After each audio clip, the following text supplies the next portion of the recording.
ஆங்கிலம் வளர்க்கிறார்கள், இசை வழியாக தெலுங்கும் வளர்க்கிறார்கள். நாமெல்லாம் தமிழர்கள். எது வழியாக தமிழ் வளர்க்க போறோம்? தமிழர்களே, ஆசிரியர்கள் யாரேனும் இங்க இருந்தால் உங்க பாதம் தொட்டு கும்பிடு கட்டுகிறேன். பள்ளிக்கூடத்தில் தமிழுக்கு முக்கியத்துவம் கொடுங்கள். தமிழ் நம்மை வாழ வைக்கும் மொழி. நம் தேவைக்காக, நம் வசதிக்காக எந்த மொழி வேணாலும் கற்றுக்கொள்ளலாம், தவறில்லை. ஆனால் தமிழ் நம் உடம்புக்கு உயிர் போன்றது. தமிழை வாசிப்போம், அதை நேசிப்போம், அதை சுவாசிப்போம். தமிழ் உலகத்துக்கே மூத்த மொழி. தமிழ் சோறு போடுமானா சோறு போடும். தமிழ் இனி வெள்ளச்சாடும் என்று பார்த்து சொன்னான் என்று ஒரு தப்பான கருத்து இருக்கு. அதல்ல, சொன்னவர் நீலகண்ட சாஸ்திரி என்ற ஒரு அந்தன பேதை உரைத்தான் என்பதுதான் பாரதியினுடைய வாக்கு என அறிவித்தவர்கள் ஆராய்ச்சி செய்துவார்கள். தமிழ் அவ்வளவு உயர்ந்த மொழி. தமிழாலே வாழ்வோம். தமிழை நம்மை வாழ வைக்கும். தமிழ் தான் உலகத்துக்கு மூத்த மொழி. தமிழ் தான் இந்த உலகத்துக்கே மூத்த மொழி என்பதை உணர்ந்து பாரதத்தை கூறுவோம். என்னாடுடைய சிவனை போற்றி, எந்நாட்டவருக்கு இறைவா போற்றி கும்பிடுறான். சிவபெருமானுக்கு 12 சோதிலிங்கம் இருக்கு, 12 சுயம்பு. ஒண்ணுதான் தமிழ்நாட்டில் இருக்கு, மீத 11 வடநாட்டில் இருக்கு. அந்த ஒண்ணு எங்க இருக்கு? தமிழ்நாட்டில் தென்னாடான ராமேஸ்வரத்தில் இருக்கு. ஆனால் சிவபெருமானுக்கே வந்ததுனால அவருக்கு தென்னாடுடைய சிவனை போச்சு. வந்தவர்க்கே அவ்வளவு பெருமை என்றால் தமிழ்நாட்டில் பிறந்த நம்ம தமிழர்களுக்கு எவ்வளவு பெருமை இருக்கு என்பதை நாம் மனதில் கொள்ள வேண்டும். அதனால உயிரை விட்டு உடலை விட்டு உயிர் பிரிந்தால் அந்த உடலுக்கு மரியாதை இல்லை போல அந்த மொழியை விட்டு இருந்தால் இனம் இழக்கப்படுவாய். இனம் இழந்து விட்டால் வளத்தை இழப்பாய். வளத்தை இழந்து விட்டால் சொந்த நாட்டில் அகதியாக்கப்படுவாய் என்பது யதார்த்தமான உண்மை என்று உணர்வோம். அந்த வகையில் தமிழ் கடவுள் முருகனுக்காக தமிழிசை பாடுகின்ற பாடப்பாடி என் தலைவன் முருகனை தினம் தேடி. தமிழிசை பாடுகின்ற பாடப்பாடி என் தலைவன் முருகனை தினம் தேடி.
திருப்புகழில் வணக்கம் தமிழிசை. திருப்புகழ் பாடியவர் அருணகிரியார். மொத்தம் 16,000 பாட்டு கிடைச்சிருக்கிறது. 1300 சொச்சம் பாட்டு. மீதமெல்லாம் செல்லரிச்சு போச்சு. அதை எடுத்து கொடுத்தவர்களுக்கு தான் நம்ம வணக்கம் செய்யணும். காரணம், அவ்வளவு உயர்ந்த தத்துவத்தோடு பாடப்பட்ட பாடல்கள். முத்தை தெரு வத்தி திருநகை அத்திக்கிற சக்தி சரவண முத்திக்கொரு வித்துக்குருவரன் என ஓடும் முட்கற்பரமற்குச்சுருதியில் முற்பட்டது கற்று திருவர் 30 முவர்க்கத்தமரகம் அடிபேன 10 தலதத்தை கிழதர் ஒற்றைக்கிரி மத்தை பொழுதொரு மட்டப்பகல் வட்டத்திகரில் இரவாக 10 கிரதத்தை கடலில் பச்சைப்பயன் பச்சைப்பொழுது நட்சத்திரவது நாடு என்று அழகாக பாடிய பாடல்கள். ஒரு பாட்டு 2 பாட்டா? அவ்வளவு பாட்டுக்கு அவ்வளவு பாடலாம் கிடையாது. அடுத்து திருவாசகத்திலே தமிழ். திருவாசகத்தை பாடியவர் மாணிக்க வாசகர். நமசிவாயா வாழ்க நாதன் தான் வாழ்க மீட்பொழுதும் எண்ணத்தில் நீங்காதான் தான் வாழ்க கோகல் ஆண்ட குருமனிதன் தான் வாழ்க ஆர்வமாகி நின்ற அன்னிப்பான் தான் வாழ்க ஏகன் அநேகன் இறைவனடி வாழ்க வேகங்கள் எடுத்தாண்ட வேதனை எழுத மையா விமலா பிழைப்பாக வேதங்கள் ஐயா என ஓங்கி ஆழ்ந்த கன்றன் உண்மையது என்று திருவாசகம் என்னும் தேர். அதுலயும் தமிழ். தமிழ்னு சொல்லன இங்க பூரா வாழைப்பழம் கோழி விருந்து போயிடுச்சு. வாழை பழம் தொடரும்ல. அந்த உச்சரிப்பு இருக்கா இங்க நாட்டுல? தமிழ்நாட்டுல பிறந்த நம்ம மொழி தான் தமிழ். மாவட்டத்துக்கு ஒரு மொழியா போச்சு. சென்னைக்கு போ தமிழ் அவ்வளவு அழகா பேசுறாங்க. இன்னமும் கன்னியாகுமரி பக்கம் போ, அங்கதான் என்றும் உள்ள தென்தமிழ் இயம்பி இசை கொண்டான்னு தென்தமிழ்னு பேர் வருது. அதுல கோயம்புத்தூர் போ திட்டினா கூட நாகரிகமா திட்டுறாங்க. கோவம் வந்தா கூட இங்க பாருங்க, எனக்கு கோவம் வந்தா உங்களுக்கு நல்லா தெரியாதுங்கோ, பார்த்துட்டு போங்க வாங்க, அவ்வளவு மரியாதை. அது ஒரு தமிழ் இருக்குல்ல. இன்னும் இலங்கைக்கு போ, என்ன மாப்பிள்ளை எப்படி இருக்க, நல்லா இருக்கலாம் அப்படி பேசுறது வேற. ஆனா இலங்கை தமிழ் அப்படி இல்லை. என்ன மச்சன், என்ன வேலை பார்க்குது, என்ன கதைக்கின்றி தாங்கள் கதைப்பது முறையல்ல அப்படின்னு அழகு தமிழ். இப்படி தமிழ் ஒவ்வொரு இடத்துலையும் ஒவ்வொரு விதமாக இருக்கு. இப்ப திருவாசகம், திருப்புகழ், அடுத்து திருவருட்பா பாடியவர் வள்ளல் பெருமானார். அப்பேற்பட்ட திருவருட்பா அவ்வளவு உயர்ந்ததோடு பகுதி விகுதி நதி ஒருமையுடன் திருமலர் நினைக்கின்ற உத்தமர்தம் உறவு வேண்டும். பொய்மை பேசாதிருக்க வேண்டும், உள்ளன்று வைத்து புறமன்று பேசுவார் உறவு கனவாமை வேண்டும். எவ்வளவு அற்புதமான பாடல்கள். இப்ப இந்த பாட்டு வச்சாரா? அடுத்த பகுதியை பாருங்க. பூம்பாவைக்கு உயிரை தந்த இசை. பூம்பாவை யாரு? சென்னை மயிலாப்பூர்ல பிறந்த சிவனேசன் செட்டியாருக்கு மகள். சிவனேசன் செட்டியாருக்கு ரொம்ப நாள் குழந்தை இல்லை. கபாலீஸ்வரருடைய திருவருளால ஒரு குழந்தை பிறக்கிறான். அந்த குழந்தைக்கு பூம்பாவைன்னு பேர் வச்சாங்க. பூம்பாவைன்னு பேர் வச்சதோட நிறுத்தல. அந்த பொம்பளை பிள்ளைக்கு ஞான சம்பந்தருக்கு கட்டி கொடுக்கணும்னு சத்தியம் பண்ணாரு. மனசுக்குள்ளேயே நிர்பந்தப்படுத்திக்கிறார் அவரையே. இந்த பொம்பளை பிள்ளையே ஞான சம்பந்தருக்கு தான் கட்டி கொடுக்கும். அப்படி வளர்ந்த குழந்தை 5 வயசுல அரவம் தீண்டி இறந்து போடுறான். பாம்பு கடிச்சு இறந்துடுறான். இறந்த குழந்தைய எரிச்சிட்டு சாம்பலை ஒரு கலையத்துல பத்திரமா வச்சிருக்கிறாரு. இறந்ததுக்கு அப்புறம் 7 வருஷம் கழிச்சு கபாலீஸ்வரர் கோயிலுக்கு சென்னை மயிலாப்பூருக்கு ஞான சம்பந்தர் வர்றாரு. அங்க கொண்டு போய் ஒப்படைக்கிறார். ஐயா செட்டியார் சிவனேசன் என்ன கேட்கிறார்? ஐயா, உங்களுக்காக ஒரு குழந்தை நான் பெற்று வளர்த்தேன், பூம்பாவைன்னு பேர் வச்சேன், உங்களுக்கு கல்யாணம் பண்ணி கொடுக்கணும்னு வச்சிருந்தேன், ஆனா நீங்க தீண்டல, பாம்பு அரவன் தீண்டி இறந்து போனா. இந்த உடமைய உடமைக்காரங்க ஒப்படைக்க வச்சிருந்தேன், வச்சுக்கங்கன்னு கொடுத்தாரு. அவர் கோயில் வாசல்ல வச்சு 2 பாட்டு 11 பாட்டு பாடிருக்காரு. அதுல ஒரு பாட்டு பூம்பாவாய் பெருஞ்சாந்தி காணாது போதியோன்னு பாடினாரு. கலையை வெடிச்சு 12 வயசு பொம்பளை பிள்ளை தான். நடக்குமான்னு கேட்காது, நடந்திருக்கு. தமிழ் என்ன செய்யும்னு கேட்கிறவர்களுக்கு சொல்லு, இன்னைக்கு நடக்கும். என்ன செய்யும்னு கேட்டா இத்தனையும் செய்யும். இப்ப பொம்பளை பிள்ளை சாம்பலா இருந்து உயிரோட வந்துட்டா. இப்ப சொன்னாரு கட்டிக்கங்கன்னாரு. நீங்க புத்த பிள்ளை இறந்து போனா இப்ப நான் பெத்த உள்ள வந்திருக்கா. அது எனக்கு மகளே என்று தீண்டாத சத்தியத்தோடு வாழ்ந்த மகான்கள் பிறந்த பூமி இன்னைக்கு எப்படி இருக்கு? பூம்பாவைக்கு உயிரை தந்த இசை. அடுத்து பொங்கும் புனலை எதிர்த்து வந்த இசை. புனல் தான் நீர், தண்ணியை எதிர்த்து வந்த இசைனா தமிழ் தான் எதிர்த்து வந்தது. எங்கே? மதுரையிலே சமணர்களுக்கும் சைவர்களுக்கும் போட்டி. சைவம் சிறந்ததா சமணம் சிறந்ததா என்று ஒரு போட்டி. அப்போ ஒரு போட்டி வைக்கிறாங்க. அனல்வாதம் புனல்வாதம். அனல் தான் நெருப்பு, புனல் தான் தண்ணி. முதல்ல நெருப்புல போட்டி. உங்க ஏடுகளையும் எங்க சைவ ஏடுகளையும் நெருப்புல போடுவோம். எது கருகாம வெளியில வருதோ அதுவே உயர்ந்தது. அப்ப நெருப்புல போட்டி ஈசனுடைய திருவருளாலே அந்த சைவ ஏடுகள் கருகாம வந்தது. சமண ஏடுகள் கருகியே போடுது. அடுத்து தண்ணி புனல்வாதம். நல்லாற்று பதிகம் 2 பதிகம் பாடினாரு. ஆழ்க அந்தனர் வீட்டுல தன் புயல் அதை எழுதி போட்டாரு. வைகை ஆத்து தண்ணி ஓடுற பகுதியிலிருந்து எதிர்த்து ஏறி ஒரு ஏடி இருந்தால் திரு ஏடகம் இன்னைக்கு இருக்கு. திரு அந்த தோழவந்தான் பக்கத்துல ஐயா டிஆர் மகாலிங்க பிறந்த ஊருக்கு பக்கத்துல திரு ஏடகம். 7 கரை ஏறியது. இப்ப புனலை வென்று வந்தது தமிழ் இசை. பாம்புக்கு உயிரை தந்தது இசை. கம்ப ராமாயணம் பாடுவதற்கு தில்லைவாழ் அந்தவர்களுடைய ஒப்புதல் கையெழுத்து 3000 வேண்டும் என்று நிபந்திருக்கிறார்கள். அங்க போறாரு. 3000 பேரை ஒரு இடத்துல எப்படி சந்திக்கிறது ரொம்ப கவலையோட படுத்திருக்கிறாரு. கனவுல எம்பெருமான் சொல்றாரு, கவலைப்படாதே கம்பா, நாளை காலையில அந்த சிறுவன் ஒருவன் பாம்பு கடித்து இறந்து விடுவான். அங்கே சென்று அவனுக்கு உயிர் கொடுக்கிறதுக்கு நீ தமிழ் பாடு. அப்பொழுது 3000 பேர் ஒன்னா இருப்பாங்க, கையெழுத்து போட்டுருவாங்க. அப்படி அங்கே சென்று இறந்த சபலத்தை முன்னிறுத்தி பாடுகிறார். ஆழியான் பள்ளி அணையே அவன் மறைந்த வாழியான் பழித்தாம்பே புலியான் புனே புறமரித்த பொச்சலையில் பூற்றுகின்ற நானே அகலநடை என்று 4 கவி பாடுறாரு தமிழ்ல. 4 கவி பாட பாட பாம்பு ஒருவனுடைய சிறுவனுடைய உடம்புல அந்த விஷத்தை எடுத்து உயிர் கொடுத்தது. இதுவும் நடந்திருக்கு. ராமாயணம் உண்மைனா ராமாயணத்தை எழுதி அரங்கேற்றம் பண்ண ஒரு சிறுவன் உயிரற்று எழுந்தான் என்றது தமிழ் உண்மைதானே? அப்பேற்பட்ட தமிழால் இந்த உலகம் வாழ்ந்து கொண்டிருக்கிறது. நிறைய இருக்கு. வருகிறான் காவலன், அவனை சந்திப்போம். பிறகு நமது கழகத்தை பற்றி சிந்திப்போம். சுந்தரம் சிறந்த மங்கை இவள் எந்த உலகெங்கே ஏன் வந்தார்?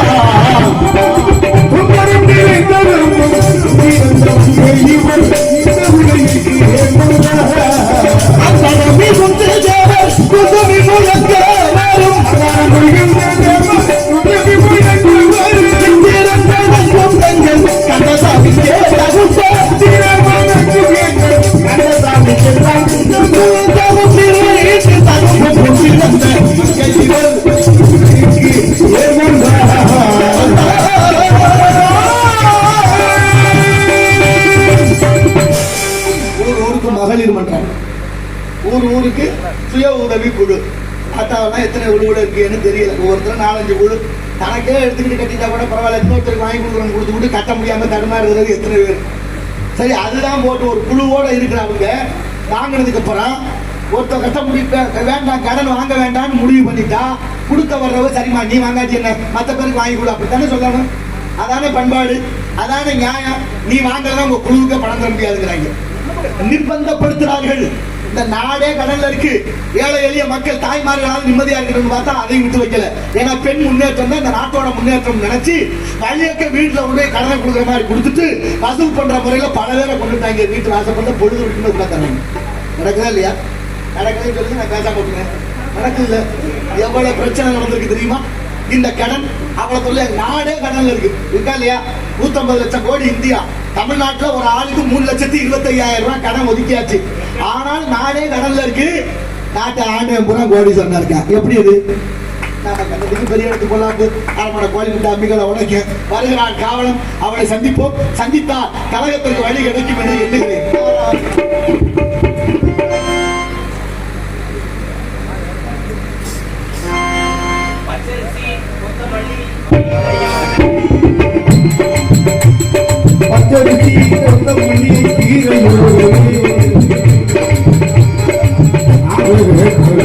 பச்சரிசி கொத்தமல்லி சீனையோட்டவே முத்து சம்பா சோறு நாங்க கேட்கல, நாங்க கேட்டதெல்லாம் எப்போ போடு, ஆனா கிடைச்சதெல்லாம் நம்ம போடு, நாங்க கேட்டதெல்லாம்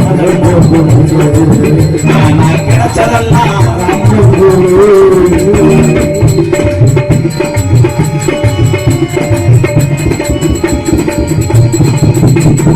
ஆட்டுக்கறி கோழிக்கறி முட்டையும் உணவே அவனை ஆக்கி வச்சு பிரியாணி நாங்க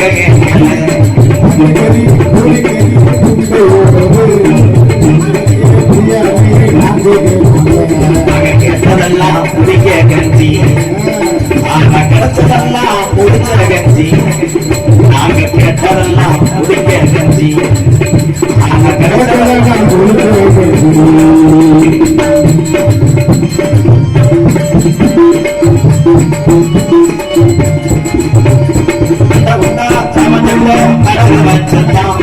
அம்மா வட்டு முத்துத்தைய பெண்களை வச்சுதான்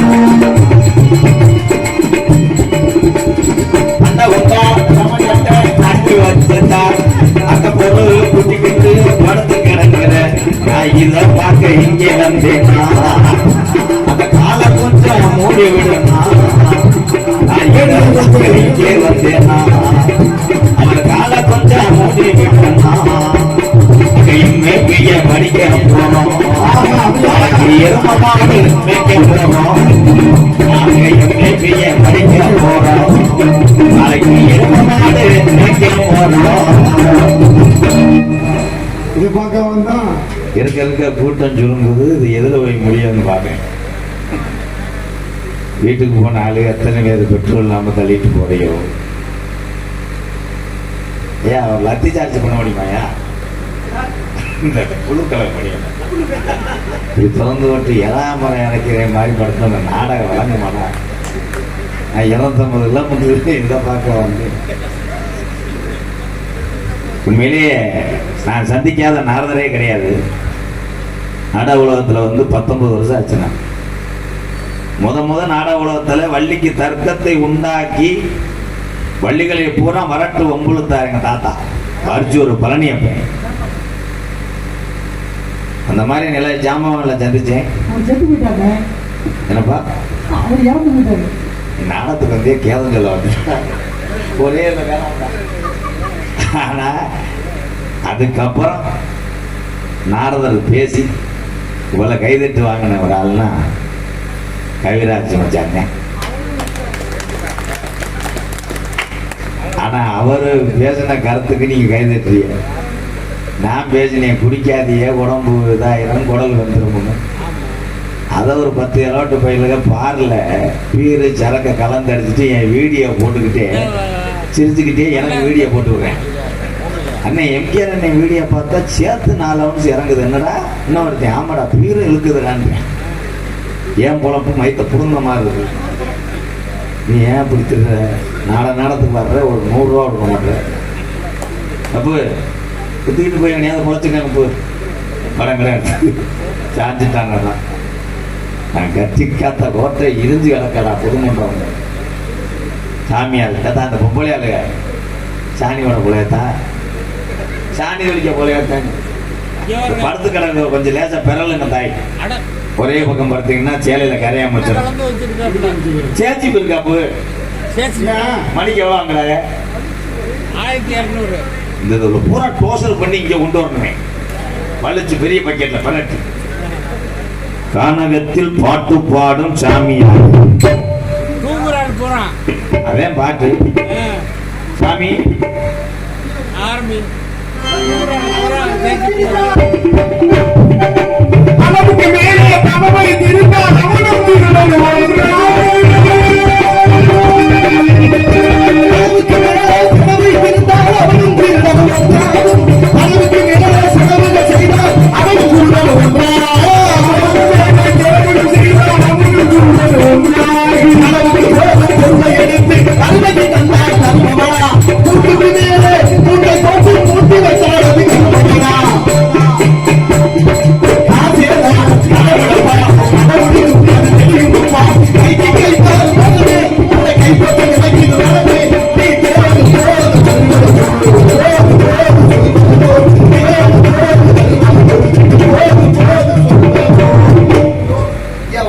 வணக்கம் ஐயா.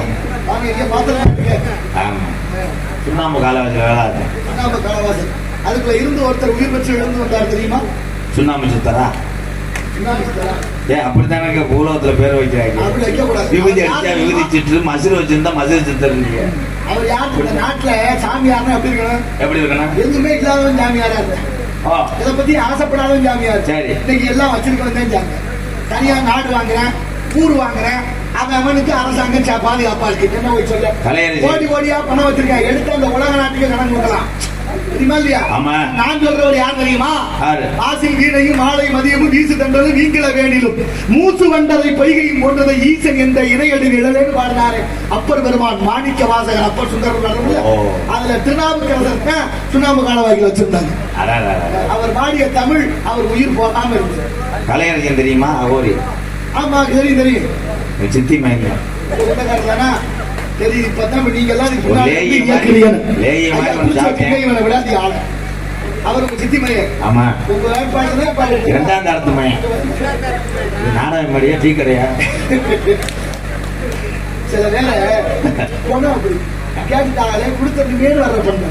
ஆனாலும் இந்த நாகரிகம் ஒண்ணு இருக்குல்ல, அதை மீறக்கூடாது. இல்ல வரம்புன்னு ஒண்ணு இருக்கு. அந்த இடம் பொருள் ஏவல். சில வேலை பார்த்தா பால் போன்றவர்னு சொல்றேன். எதுக்கு சொல்றான்? அவன் முகம் அப்படி இருக்கும். மனசு வெள்ளையா இருக்கு. பால் முகம் நல்லவர், வெள்ளை மனசு உள்ளவர். அப்படி பார்த்தா வெள்ளை எல்லாத்துலயும் இருக்கு. இந்த மாதிரி இந்த விளக்கு வெள்ளையா இருக்கு, சுண்ணாம்பு வெள்ளையா இருக்கு, கல்லு வெள்ளையா இருக்கு. நீங்களும் ஏதோ வெள்ளையத்தான் நிறைய வந்திருக்கீங்க. அப்படின்னா எல்லாத்துக்கும் வெள்ளை பொருந்தாது. சரி, ஒருவேளை பால் இனிக்குது பொருந்துமா பார்த்தா கற்கண்டு இனிக்கும், சர்க்கரை இனிக்கும், தேனு இனிக்கும், அதிமதுரம் இனிக்கும், இழுப்பமும் இனிக்கும். அப்ப அதுவும் பொருந்தாது. அப்ப எது பொருந்தும்? பாலோட குணம் பொருந்தும். பால் கிட்ட என்ன குணம்? எவ்வளவு தண்ணி ஊத்துனாலும் வியாபாரியை காட்டி கொடுக்காது. பால்ல எவ்வளவு தண்ணி வந்தாலும் வியாபாரியா காட்டி கொடுக்காது. தேநீர் குடிக்க கொடுத்துருக்காரு, அதுல எவ்வளவு தண்ணி வந்தாருன்னு யாராவது கண்டுபிடிக்க முடியுமா? அதுக்கு ஒரு கருவி இருக்கு, அதை காமிச்சா. ஆனாலும் கலந்துருப்பாரு, அது அவருக்கு தான் தெரியும் எவ்வளவு வந்தோம். அது மாதிரி பால்கிட்ட ஒரு நல்ல குணம் இருக்கு. தாய்மார்கள் எல்லாம் பாலை காய்ச்சறது இல்ல, கூட சேர்த்துக்க தண்ணியை வத்த வைக்கணும். பாத்திரத்துல பாலை ஊத்தி அடுப்புல வச்சு அடுப்பு பத்த வச்சாங்கன்னா சூடு பட்டோன்னே பால் கொஞ்சம் மேல வரும். எதுக்கு? பால் சொல்லிக்கிட்டே வருமா, ஏன் அக்கினி பகவான் என்னோட சேர்ந்த நண்பனை நீ கொல்லவா பாக்குற, நான் ஒன்ன கொள்றேன்னு பால் மேல வருமா? அப்ப கொண்டு போய் கொஞ்சம் தண்ணி ஊத்துனோம்னா நண்பன் வந்துட்டானேன்னு அடங்கி போகும். அப்படி ஒரு தன்மை பால் கிட்ட இருக்கு. அதனாலதான் சில பேரை பால் போன்றவர் தன்னோட சேர்ந்த வலிவருக்கு எல்லா வள நலன்களையும் கொடுப்பவர் தான் பால் போன்றவர். பாலை கறக்கிறதுக்கு எதுக்கு விளக்கணும் வராங்க? அது மாட்டோட மடி காயப்படக்கூடாது, கையும் நமக்கு வலிக்க கூடாது என்பது விளக்கெண்ணெய் அவ்வளவு மருத்துவம் வாய்ந்தது. ஆமணக்கு செடியில இருந்து எடுக்கிறதா விளக்கெண்ணெய். ஆமணக்கு செடி நீ எவ்வளவு வெட்டினாலும் தளர்ந்து மூங்கில் மாதிரி வந்துகிட்டே இருக்கும். ஆமணக்கு செடி. ஆமா, அவ்வளவு விஷயம் இருக்க. இந்த மாதிரி விஷயங்களை உங்கள்கிட்ட தான் நான் கேட்டு தெரிஞ்சுக்கிறேன். ஏதோ என்னால் இயன்றது, என் செயல் ஆவது யாரொன்றும் இல்லை, யாவரியன் பராபரமே, எல்லாம் எனக்குள்ள இருந்து இயக்குகிற அந்த இறைவன் முருகப்பெருமானுடைய திருவருள். ஒரு ஓட்டம் உள்ள பானையில தண்ணீர் நிறுத்த முடியாது. ஒட்டி ஒட்டி வச்சாலும் ஒரு நாள் இல்ல ஒரு நாள் போயிடும். ஆனா ஒரு ஓட்டை உள்ள பானையிலே தண்ணி நிறுத்த முடியும், இந்த உடம்புல எத்தனையும் நடங்காத ஓட்டை. இதுக்குள்ள இந்த காத்த ஒன்பது வச்சிருக்காங்க, துவாரங்கள் அதை விட மேலும் இருக்கு. இருக்கு. இருந்தும் இந்த காத்து இதுக்குள்ள நிக்குதுன்னா வச்சவன் யாருன்னு யோசிக்கணும் இல்ல. இந்த உடம்பு தானா வந்தாரா, ஒருத்தர் நண்டு வந்தாரா, ஏன் வந்துச்சு, எப்படி வந்துச்சு, நல்லா தானே இருந்தாரு, திடீர்னு போயிட்டாரு அப்படின்னு இல்ல. உயிரை எங்க இருக்கு யாராவது சொல்ல முடியுமா? ஆனாலும் சொல்றேன், உயிரை எடுக்கிறாங்க சொல்றமா இல்லையா? உயிரை எடுக்கிறா, எப்படி எடுக்கிறது? எடுக்க முடியாது. முடியாது. ஆனா எடுக்கணும். எப்ப எடுக்கணுமோ அது அவனுக்கு தெரியுது. போட்டு தம்பி, கல்யாண வீட்டுல ஏன் வாழை மரம் கட்டுறாங்க? வாழை மரம் என்பது வாழையடி வாழையாக வாழ தலைக்க இருக்கிற வாழை மரம் ஒண்ணுதான் இடியை தாங்கக்கூடிய சக்தி இருக்கு. அவையார் கூட பாடுறார், கருங்காலி கட்டைக்கு வாய்நானா கோடாலி இருங்கதல் தம்பிக்கு நானும் பெருங்காலில் காரணம் மேய்க்கின்ற காலைக்கு நான் தோற்ற நீரிரவும் துஞ்சாதென்கள். பெருங்கதலினா வாழை, வாழை மரத்துக்கு அருவா கோடாலிலாம் இருக்குல்ல, வைரமா இங்க மரத்தை வெட்டும் போதுதான் வெட்டும். வாழை மரத்தை வெட்டிட்டுனா முடியாது, புரிஞ்சு வச்சு வெட்ட முடியாது. அப்படி ஒரு தன்மை வாழை மரத்துக்கு இருக்கு. இந்த வாழை மரம் தான், அதனாலதான் பெண்கள் தாம்பளை புள்ள பெற்ற பெண்களை மலடின்னு பேர் உண்டு. அது வாழை மலடின்னு பேர். பெண் குழந்தை இருக்கணுமா? வாழை மரம் நீங்க சொன்னதுதான் கரெக்டா? எத்தனையோ கருத்துக்கள் இருக்கு, எத்தனை சொல்ல. வாழைத்திலிருந்து எந்த பொருளும் வீணாகாது, அத்தனையும் பயன்படக்கூடிய பொருள். வாழையடி வாழையாக பசுமை இருந்து வாழ வேண்டும் என்பதற்காக. ஏன் கல்யாண வீட்டுல வாழை மரம் கட்டுறாங்கன்னா, ஏன் கேட்டாங்க? முதல் நாள் வெஞ்சனம் வச்ச கறி எல்லாம் தீர்ந்து போகும். மறுநாள் விருந்தாடி ரொம்ப தூரத்துல ஒரே படுத்துருவாங்க. வெஞ்சனத்துக்கு வாழைக்காய் வெட்டுறதுக்காக வாழை மரம் கட்டுறாங்க. அது பிச்சா கொண்டாந்து கட்டி வைக்கிறாள், என்னன்றது?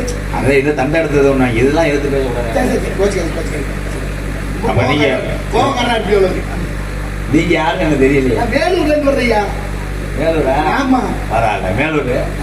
அது வேகத்துல இல்லையா? அவன் முனியசாமி விழுந்துச்சான். அவர் எங்க விழுந்தார்? பையன் விழுந்துருச்சு, அப்புறம் போய் எடுத்துக்கிட்டு தெரியுமா இல்லையா அந்த கதை? யார கேமரா அது மாதிரி வேலூர்ல முனியசாமி மாமையா. தேவலோகம், தேவலோகத்துல இருந்து வருகிறார். தேவலோகத்துல இருந்து. என் பேர் நாரத மகரிஷி. நாரத மகரிஷி. சரி சரி. என்ன ஜோலி வாக்குறீங்க? எல்லாம் பார்த்துட்டு போலான்னு வந்தேன். என்ன வேலை ஆக்குறீங்க? அதுதான் நான் சொன்னேன், கழகம் செய்வதனுடைய வேலை. நீங்க? ஆமா. ஆரம்பத்துல கழகமா இருக்க, முடிவு நன்மை அந்த மாதிரி. ஆமா. தர்மத்தின் வாழ்வதனை சூது கவும், இறுதியில தர்மம் வெல்லும். நெல்லு விதைக்கிறோம், பயிர் முளைக்குது, கூட களை முளைக்குது. பயிர் நல்லா இருக்கணும்னா களை எடுக்கணும். அந்த வேலை தான் பாக்குறேன். நீங்க அந்த வேலை பாக்குறீங்க? ஆமா. அப்ப குடும்ப குட்டிலாம் இருக்கா? எல்லாம் இருக்காங்க. எனக்கு இல்ல, எங்க அப்பா இருக்காங்க, எங்க அம்மா இருக்காங்க, தங்கச்சி எல்லாம் இருக்காங்க. எல்லாருமே இருக்கா. மாமே மச்சான் சொந்தம் வந்து நாய உள்ள நாயக்கு கொள்ளையே யாது ஊரே யாவரும் கேள்வி. அப்ப உங்களுக்கு பொம்பளை இல்ல? கல்யாண ஆசை இல்லப்பா. ஏன் ஆசை இல்ல? எது நரம்பு? இது அதுக்கு நரம்புக்கு என்னையாது? அரும்பு கோணிடில் அது மனம் கொண்டுமோ? சரி சரி. அரும்பு கோணலா இருந்தா மலரோட வாசம் போகுமா? சரி சரி. கரும்பு கோணிடில் சாரும் கட்டி ஆகும். அரும்பு கோணில் அது மனம் கொண்டுமோ, கரும்பு கோணில் சாரும் கட்டி ஆகும். ஆனா இரும்பு கோணில் யானையை வெல்லலாம் அங்குசமா பயன்படுத்தி. ஆனா நரம்பு இழுத்துருச்சு, நம்ம ஒண்ணு செய்ய முடியும். நரம்பு கோணில் நாம இருக்க செய்வோம்னு ஒரு வெண்பா இருக்குல்ல. கல்யாண காட்சி நீங்க பண்ணல? ஒரு காலத்துல பண்ணணும், ஒரு பிறவியில. யாரு காலத்துக்கு? கால தூக்குறது இல்லையா? ஒரு காலத்தில், ஒரு காலத்துல 52 மனைவிமார்கள். 52 கொண்டாட்டி. ஆமா. இழப்பு வராது. எதுக்கு? இல்ல எது 52 கொண்டாட்டி கஞ்சி ஊத்தும் போது பணம் இழப்பு வராதுன்னு. அதெல்லாம் நீங்க என்ன, இழப்பு வரும், இழைப்பு வேற. சொல்ல அர்த்தம் இருக்குல்ல. இழப்புங்கிறது நம்மளை விட்டு நம்ம இழக்கிறது. ஆமா. நீங்க மாதிரி இழைக்கிறதுனா நாய் மாதிரி இழைக்கிறது. அதுக்கு யாருக்குன்னா அது ஈடாது. அப்படி பார்த்து பிள்ளை இருக்கா? 60 குழந்தை. அவங்களுக்கு குழந்தை இல்லை, நானே பெண்ணாக மாறி 60 குழந்தைகளை போட்டு விட்டேன். பால் கொடுக்குறது சிரமமா தானே இருக்கு? அதெல்லாம் அப்படி கிடையாது. ஞானப்பால் குடித்த பிள்ளைகள் அதெல்லாம். சரி சரி. அடுத்த உள்ளே எங்க இருக்காங்க? இங்கதான் சுவாமி மலையில படிக்கட்டுகளாக. அங்கே கொடுத்துட்டியா? ஆமா. பிரபா சுக்ல பிரமோத புதுபதி ஆங்கில திருவிழா பவா யுவா தாதி ஈஸ்வர தமிழ் வருடங்கள். இது ஆங்கிலம். அது உங்க பிள்ளை தானே? இது சமஸ்கிருதம். தமிழ்ல இதுக்கு பேர் இருக்கு. ஆமா. சரி சரி. இப்ப பொம்பளை ஆசை இல்ல? இல்லப்பா. லேசா இது லேயது பட்டது போதும் பெண்ணால பக்கத்தாரும் சொன்னாரேன்னு பேய் கொண்டாலும் கொள்ளலாம், நோய் கொண்டாலும் கொள்ளலாம், பெண் கொள்ளல் ஆகாதுன்னு முன்னோர்கள் பாடினார்களாம். அதை நினைச்சு சரி போது எல்லாம் தாய்மார்கள். பெண்ணின் பந்தக்கை ஆவல, பெண்ணை போற்றாத நாடு